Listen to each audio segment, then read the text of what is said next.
والصلاة والسلام على رسول الله وعلى آله وصحبه أجمعين ثم أما بعد فأعوذ بالله من الشيطان الرجيم أم لم ينبأ بما في الصحف الأولى আমরা প্রথমে যা নিয়ে কথা বলবো সেটা হলো আমেরিকান ড্রিম, জীবন, স্বাধীনতা আর সুখের সন্ধান। ভালো কথা, আমি শুরু করব সুখের সন্ধান দিয়ে।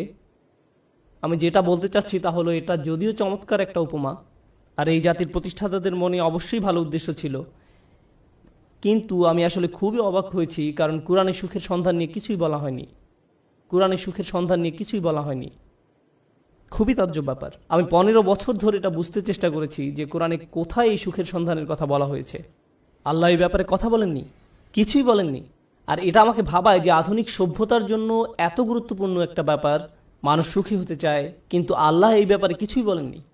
কোরআনে এটা বলা নেই কিভাবে সুখের সন্ধান পেতে হবে। আর এটা খুবই আকর্ষণীয় ব্যাপার যে কোরআনের সবচেয়ে বড় যে অনুভূতির কথা বলা হয়েছে তা হলো সন্তুষ্টি। সন্তুষ্ট থাকা, এটাই সব থেকে বড় লক্ষ্য, সুখ নয়। কিন্তু এই দুইটি কিন্তু আলাদা জিনিস। সুখে থাকা আর শান্তিতে থাকা দুটো আলাদা বিষয়। এখন আমি আপনাদেরকে সাইকোলজির ব্যাপারে কিছু বলবো, খুবই আকর্ষণীয় কিছু বিষয়। আর এই তথ্যগুলো আমাদেরকে কোরআনের বাণী বুঝতে আরো বেশি সহায়তা করবে। আর আমার আলোচনার পুরোটাই নিয়ে, আর এই বাণীটি আছে সূরা নজমের মধ্যে, ওয়া আল্লাইসা লিল ইনসানি ইল্লা মা সাআ, এবং মানুষ তাই পায় যা সে করে। এখন আপনারা আমার সাথে থাকার চেষ্টা করুন। সর্বপ্রথম আর সবচেয়ে ছোট যা মানুষ সন্ধান করে, বিশেষ করে তরুণ প্রজন্ম যা চায়, আমি জানি শ্রোতাদের মধ্যে মনে মনে তরুণ লোক আছেন, কিন্তু আমি এখানে যারা বয়সে তরুণ তাদের বলছি। আমি চাই আপনারা এটা বুঝতে পারুন যে সবচেয়ে তুচ্ছ কিছু যখন জীবনে সন্ধান করা হয়, তখনই আসলে সুখের সন্ধান করা হয়। এটা আসলেই সব থেকে তুচ্ছ। আমি বলছি কেন আমার এই ধারণা। যেমন শনিবারে ঘুম থেকে উঠে বাড়ির কাজ করতে ইচ্ছা করে না, তাই 12টা পর্যন্ত ঘুম দিয়ে ওঠেন আপনি। আপনার তখন কি অনুভূতি হয়? আপনি তখন সুখী। সুখী হওয়া আসলে কষ্টের কিছু না। কোনো ছেলে সারা রাত ভিডিও গেমস খেললো, তার মাথা ব্যথা করে, কিন্তু যেহেতু সে গেম শেষ করতে পেরেছে তাই সে সুখী। কেউ কাজে যাওয়ার আগে ফোন পায় যে আজকে আবহাওয়া খারাপ, তাই কাজে যেতে হবে না, এতেই তার সুখ বোধ করে। সুখ পাওয়া খুবই সহজ, বিশেষ করে ছোট জিনিসের ক্ষেত্রে। অবশ্য সম্পর্কের থেকে সুখী হওয়া এর চেয়ে কঠিন। বাবা মাকে সুখী করা, অথবা বাবা মা যেন আমার উপরে খুশি থাকে, এটা করা কঠিন। আর স্ত্রীকে খুশি করা, এটা নিয়ে কথা না বলাই ভালো। আসুন আমরা এটা নিয়ে কথা না বলি। কিন্তু শুধু নিজের জন্য, যেমন আপনি একটা সিনেমা দেখলেন, আপনি এতেই খুশি। অথবা আপনার বন্ধুর সাথে দেখা হলো, আপনি খুশি। আপনি আপনার পছন্দের রেস্টুরেন্টে খেতে গেলেন, আপনি অনেক খুশি। এটা খুব কঠিন কিছু না, কিন্তু এটা যেমন দ্রুত আসে তেমনি দ্রুত চলে যায় এবং আপনার আবার ভালো না লাগা শুরু হয়। আপনি হতাশ হয়ে যান এবং আবার সুখী হওয়ার চেষ্টা করেন। এটা অনেকটাই মাদকাসক্তির মতো, কারণ এটা আপনার সাথে সর্বদা থাকে না। আর এটাই হলো সবচেয়ে নিম্ন স্তরের সন্ধান। তাই মানুষ যখন বলে আমি শুধু সুখী হতে চাই, আমি আসলে জানি না সে কি বোঝাতে চাচ্ছে। কারণ কোনো মানুষই সবসময় সুখী নয়। আল্লাহ আমাদেরকে অনেক অনুভূতি দিয়েছেন এই জীবন অভিজ্ঞতা অর্জনের জন্য, এবং এর সবগুলোই সুস্থ জীবনের অংশ। সুখ হলো এদের একটি মাত্র। যদি আপনার আকাঙ্ক্ষা শুধু সুখী হওয়া হয়, তাহলে আমাকে বলতেই হচ্ছে যে আপনি হতাশ হবেন। সুখ কখনোই ঘটবে না, আপনি কখনোই চিরসুখী হতে পারবেন না। এটা আসলে এভাবে কাজ করে না। আমি বলছি না যে আপনাকে হতাশ হতে হবে। আমি যা বলতে চাচ্ছি তা হলো সংগ্রামও জীবনের একটি অংশ। যখন আপনি বার্ষিক পরীক্ষার জন্য প্রস্তুত হচ্ছেন, আপনি কিন্তু সুখী নন, বা 3 ঘন্টার পরীক্ষার মাঝে আপনি সুখী নন। যারা ব্যায়াম করেন তারা তাতে সুখ পান না। হ্যাঁ, ফলাফল দেখে তারা অবশ্যই সুখী হন, কিন্তু ঘাম ঝরানো পরিশ্রম করার সময় নিশ্চয়ই তারা সুখী নন। নিজের চেহারা দেখলেই বুঝতে পারবেন, ঠিক যেন সিলভেস্টার ট্যালনের মতো। যাই হোক, তাহলে সবচেয়ে নিম্ন স্তরের আকাঙ্ক্ষা কি? সুখ। আসুন এবার পরের ধাপ দেখি। পরের ধাপ মানে এটা অর্জন করতে আরো চেষ্টা করতে হয়। আর আমার বর্ণনায় আমি যতই উপরের ধাপে যাব, সেটা অর্জনের জন্য ততই কষ্ট করতে হবে। তো এর পরের ধাপ হলো কুল দেখানোর আকাঙ্ক্ষা। এটা সুখের আকাঙ্ক্ষা নয়, আকাঙ্ক্ষা হলো কুল হওয়ার। কুল হওয়া মানে হলো কেউ আমাকে নিয়ে ঠাট্টা করবে না, আমি বাকি সবার মতোই হব। কেউ আমাকে নির্দেশ করে বলবে না যে তুমি এমন কাপড় কেন পরছো, এমন কথা কেন বলছো, তোমাকে এমন দেখাচ্ছে কেন, তুমি এভাবে চলো কেন, ওদের সাথে কেন মেশো, এটা কেন কিনছো, ওটা কেন করছো, গাড়ি কেন চালাও। আপনাকে আলাদা করে ভাববে, আপনি এটা চান না। আপনি যে কোনোভাবে সবার সাথে মিশে যেতে চান এবং কারো সমালোচনার বস্তু হতে চান না। আপনি অদৃশ্য হয়ে যেতে চান বাকি সবার মাঝে, যেন আপনাকে বাকি সবার মতো কুল ভাবা হয়। আর এই জন্য পরিশ্রম করতে হয়। উদাহরণ হিসাবে বলা যায়, আপনারা যারা হাই স্কুলে পড়ছেন, আপনি স্কুলে কি পোশাক পরে যাচ্ছেন সেটা আসলেই একটা বড় ব্যাপার।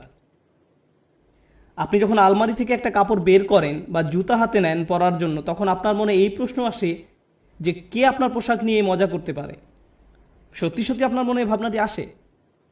অথবা আপনি যখন কাপড় কিনতে দোকানে যান, আপনার বাবা হয়তো আপনাকে টাকা দিয়েছেন কিছু কেনার জন্য, আপনি যাই কিনেন না কেন, অনেক কিছু কেনার পেছনে একমাত্র কারণ হলো যখন আপনি এইসব পরবেন তখন লোকে কি বলবে।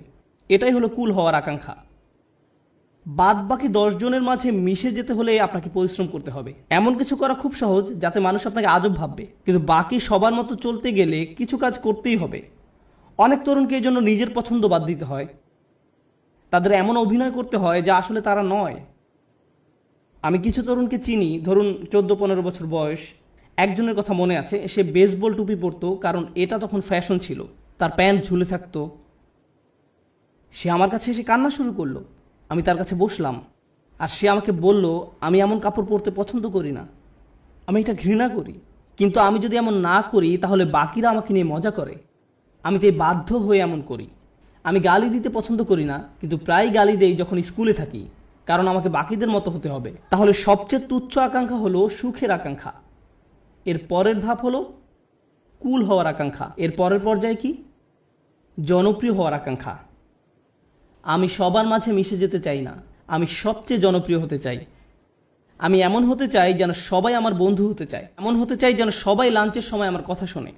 আমি এমন হতে চাই যেন কেউ আমাকে নিয়ে মজা করার আগেই যেন আমি তাদেরকে নিয়ে মজা করতে পারি।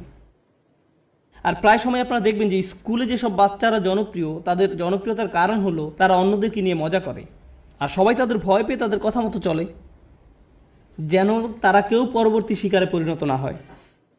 যদিও আমি এখানে অল্প বয়স্কদের কথা বলছি, কিন্তু এমনটা প্রাপ্তবয়স্কদের ক্ষেত্রেও হয়, অবশ্যই হয়। আমাদের আঙ্কেল আন্টিদের ক্ষেত্রেও হয়ে থাকে, কোনো সন্দেহ নেই। জনপ্রিয়তার মানে হলো আমি চাই সবাই আমাকে নিয়ে কথা বলুক, আমি সবার মনোযোগের কেন্দ্রে থাকতে চাই, আমি চাই সবাই আমাকে নিয়ে মন্তব্য করুক। আমি কোনো ছবি পোস্ট করব, টুইট করব, ভিডিও বানাবো, যা কিছুই করি, মানুষ যেন আমাকে নিয়ে কথা বলে। যখন আমাকে নিয়ে কথা বলা কমে যাবে, তখন আমাকে নতুন কিছু আবার করতে হবে যেন মানুষ আমাকে নিয়ে মেতে থাকে। জনপ্রিয়তার আকাঙ্ক্ষা খুবই আজব একটি জিনিস, কারণ এর কারণে মানুষ নিজেই নিজের অপমান করে। যেমন মিউজিক ইন্ডাস্ট্রিতে যখন এমন হয় কোনো শিল্পীর গান খুব হিট করলো, সবাই সেই গান ডাউনলোড করলো, তারপর যখন তার জনপ্রিয়তা কমে গেল তখন তাকে নিজেকে অপমানিত করতে হবে, নোংরা ভিডিও বানাতে হবে বা কোনো কাহিনী তৈরি করা যেন পত্রিকাগুলো তাকে নিয়ে মেতে থাকে। অন্তত সেখানে জনপ্রিয়তা থাকবে, কারণ তারা নিজের গুণের কারণে আর জনপ্রিয়তা পাচ্ছে না, তাদের পরের গানগুলো বা ভিডিওগুলো আগের মতো বিক্রি হচ্ছে না। এটাই হলো জনপ্রিয়তার আকাঙ্ক্ষা। জনপ্রিয় হওয়ার জন্য পরিশ্রম করতে হয়, টাকা পয়সা খরচ করতে হয়, সময় দিতে হয়, নিজের ভাবমূর্তির জন্য কাজ করতে হয়, আর ভাবমূর্তি রক্ষা করাই তখন সবচেয়ে গুরুত্বপূর্ণ হয়ে যায়। সমাজে অবস্থান ধরে রাখাই তখন মুখ্য হয়ে দাঁড়ায়। এটা হলো পরের পর্যায়, কিন্তু এর উপরে আরও ধাপ আছে। এরপর এর উপরে রয়েছে আর এক ধরনের প্রচেষ্টা, সেটা হলো সম্মানের পেছনে ছুটে চলা। কলেজের ছাত্রদের কাছে এটা বেশি গুরুত্বপূর্ণ প্রাথমিক বা হাই স্কুলের ছাত্রদের চেয়ে। এইমাত্র আমি কি বললাম? সবার নিচে সুখ, তারপরে কি? কুল, সামাজিকতা, তারপর জনপ্রিয়তা। সম্মান মানে হলো আপনি আপনার নিজের সাথে এমন কিছু যুক্ত করতে চান যেটা অনেক মূল্যবান। আপনি মানুষকে বলতে চান, জানো আমি হার্ভার্ডে গিয়েছিলাম। আপনি তাদের বলেন না যে আপনি সেখানে সাপ্তাহিক ছুটি কাটাতে গিয়েছিলেন, আপনার বন্ধুর সাথে দেখা করতে গিয়েছিলেন, কিন্তু আপনি আপনার নিজের নামের সাথে একই বাক্যে হার্ভার্ড শব্দটা ব্যবহার করতে ভালোবাসেন। সত্যি কথা হলো, আপনি যদি হার্ভার্ডের নবীন ছাত্র হন, আপনি কি অর্জন করেছেন? কিছুই না। আপনি শুধু সেই ভার্সিটিতে পড়েন, কিন্তু আপনি নিজের নামের সাথে একটা সম্মানিত প্রতিষ্ঠানের নাম যোগ করতে পছন্দ করেন। নিজের নামের সাথে একটা মর্যাদাপূর্ণ ব্র্যান্ডের নাম যুক্ত করতে আপনার ভালো লাগে, আপনার নির্দিষ্ট ব্র্যান্ডের পোশাক পরতে ভালো লাগে, এবং যদি ব্র্যান্ডের লেবেল দেখা না যায়, আপনি অন্য মানুষের সাথে এমনভাবে কথা বলেন যেন তারা বাধ্য হয়ে প্রশ্ন করে আপনি এটা কোথা থেকে কিনেছেন। আপনি যেন বলতে পারেন যে এটা আরমানি ব্র্যান্ড বা এটা কিছু একটা, কারণ আপনি চান নিজের নামের সাথে সেই ব্র্যান্ডের নাম যুক্ত করতে। নতুন কোনো ব্র্যান্ডের গাড়ি বাজারে আসলে কোন গাড়ি আপনি চালাচ্ছেন, কোন ধরনের পোশাক আপনি পরছেন, কোন ধরনের মানুষের সাথে আপনি মিশছেন। সেলফি এজন্য তোলে না যেন আপনি তাদের মনে রাখতে পারেন, আপনি এজন্য সেলফি তোলেন যেন ছবিটা পোস্ট করতে পারেন, যেন অন্য মানুষ আপনাকে বেশি গুরুত্বপূর্ণ ভাবে, কারণ আপনি সেই বিশেষ ব্যক্তির পাশে দাঁড়িয়ে আছেন। এটা সম্মানের একটা ব্যাপার হয়ে দাঁড়ায়। ছবি তোলা যদি শুধু আপনার জন্য হয় দারুণ ব্যাপার, কিন্তু এটা আসলে অন্য মানুষদের জানানো যে আপনি কতটা অসাম অন্যদের সাথে মিলে কোনো কিছু অর্জন করতে পারার জন্য নয়। কিন্তু মুসলিম সমাজে অন্য এক ধরনের মর্যাদা আমাদের বাবা মারা অনেক সময় পান, আর তা হলো তারা তাদের সন্তানকে হাফেজ বানাতে চান, সন্তানকে হাফেজ বানাতে চান। ও এবং ডাক্তার, আর যদি হয় হাফেজ ডাক্তার তাহলে তো কথাই নেই, তারা দিন ও দুনিয়া দুটোই পেয়ে গেছে। রব্বানা আতিনা ফিদ দুনিয়া হাসানা ও ফিল আখিরাতি হাসানা, কাজ এখানেই হয়ে গেছে। কিন্তু তারা মানুষকে বলতে পছন্দ করে যে জানো সে একজন হাফেজ। কিন্তু দুর্ভাগ্যবশত এর জন্য আপনি আপনার সন্তানকে কোরআনে হাফেজ বানাননি। কিন্তু এমনটাই ঘটে থাকে। আমরা এখন কোন পর্যায়ে আছি? সম্মান। এটা অনেক বড় ব্যাপার হবে যখন আপনি আপনার প্রথম চাকরিটা পাবেন, হয়তো মাইক্রোসফট বা অন্য কোথাও, কে জানে। ধরেন আপনি বড় কোথাও চাকরি পেলেন, হয়তো গুগলে, তারা আপনাকে আপনার ব্যাজ দিবে, যেটা আপনি মসজিদেও পরে আসেন। যেন কেউ প্রশ্ন করে যে তুমি কি অনেক বেশি গুগল ব্যবহার করো যে তারা তোমাকে একটা বিশেষ ব্যাজ দিয়েছে, আর আপনি তখন বলার সুযোগ পান না না আমার সেখানে চাকরি হয়েছে। আপনি মানুষকে জানাতে চান যে আপনি কি অর্জন করেছেন। তাফাখুরুম বাইনাকুম, কুরআনে এটাকে এভাবেই বলা হয়েছে, অন্যদের দেখানোর ইচ্ছা যে আপনার কি মর্যাদা আছে। যাই হোক, আমি আবার একদম নিচ থেকে শুরু করতে চাই। প্রথমে কি ছিল? সুখ।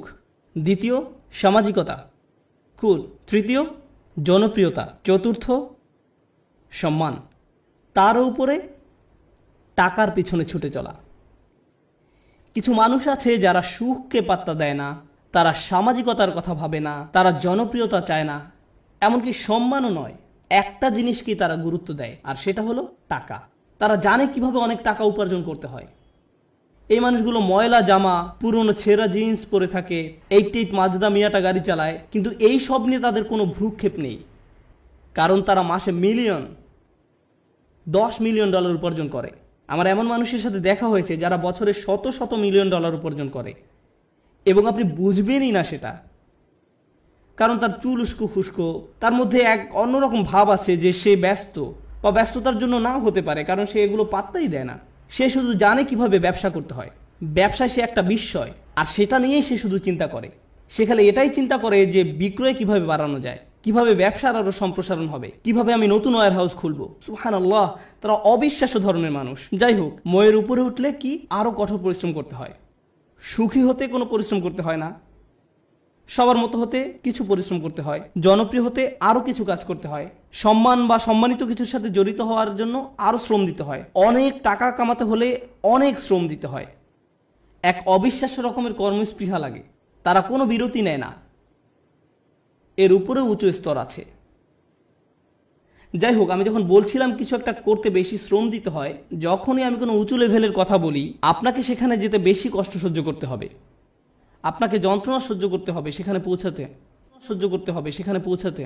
সুতরাং আমরা এখন টাকার উপরে লেভেলে আছি, আর টাকার উপরে সেই মানুষটা শুধু 1 নম্বর হতে চায়। তারা যে কোনো কাজে চরম উৎকর্ষতা অর্জন করতে চায়, তারা অন্যদের ছাড়িয়ে যেতে চায়। আমি শুধু আমার কোম্পানির প্রোগ্রামার হতে চাই না, আমি এই কোম্পানির শীর্ষস্থানীয় প্রোগ্রামার হতে চাই। আমি শুধু এই ক্লাসের ছাত্রই হতে চাই না, আমি 1 নম্বর হতে চাই। আমি শুধু এসএটি পরীক্ষায় বেশি নম্বর পেতে চাই না, আমি সর্বোচ্চ নম্বর পেতে চাই। আমি শুধু বাস্কেটবল খেলোয়াড় হতে চাই না, আমি NBA তে যেতে চাই, আর আমি MVP হতে চাই। কখনোই খুশি হতে পারে না। তারা শুধু নিজেদেরকে আরো কঠোর পরিশ্রম প্রচেষ্টা চালাতেই থাকে, তারপরেও তারা নিজেদেরকে নিয়ে সন্তুষ্ট হতে পারে না। এই ধরনের মানুষরা তাদের কাজে চরম উৎকর্ষ অর্জন করতে সক্ষম হয়, সেটা পড়াশোনায় হোক, শরীরচর্চায় হোক, বা অ্যাথলেটিক হোক, তাদের কর্মক্ষেত্রে, তাদের গবেষণা যাই হোক না কেন, তারা তাদের শীর্ষস্থান অর্জন করা চাই। তাদের 1 নম্বর হতে হবে। নিজেদের নিয়ে কখনোই খুশি হতে পারে না। তারা নিজেদেরকে কার সাথে তুলনা করে এটা জানা খুব গুরুত্বপূর্ণ। নিজেকে তারা গতকালকের সাথে তুলনা করে। তারা আর কাউকেই পাত্তা দেয় না, কারো দিকে তাকায় না। তারা জানে তারা আরো ভালো করতে পারে, তাই তারা কখনোই সন্তুষ্ট হতে পারে না। তারা কখনো কাজ না করে বসে থাকে না। তারা সব সময় বলতে থাকে আমাকে আরো কাজ করতে হবে। অন্য সবাই হয়তো বলবে আপনি সত্যি বিস্ময়কর, কি চমৎকার কাজ করেছেন আপনি, তো তাতে কি, আমি জানি এর চেয়েও ভালো করার ক্ষমতা আমার আছে। তাই তারা মানুষের প্রশংসা, সুনাম কিছুকেই গুরুত্ব দেয় না। যারা ভাবে যে তারা আসলে দারুণ কাজ করছে, কিছুকেই গুরুত্ব দেয় না। তারা চেষ্টা করেই যায়। আর এমন একটা উদাহরণ হলো মাইকেল ফেলপস, ঠিক কিনা? কত মানুষ তার প্রশংসা করেছে সব রেকর্ড ভেঙে ফেলার জন্য, কিন্তু আপনার কি ধারণা যে সে বসে ভাবছে আমি তো রেকর্ড ভেঙেছি, এখন আমার সম্মান আছে?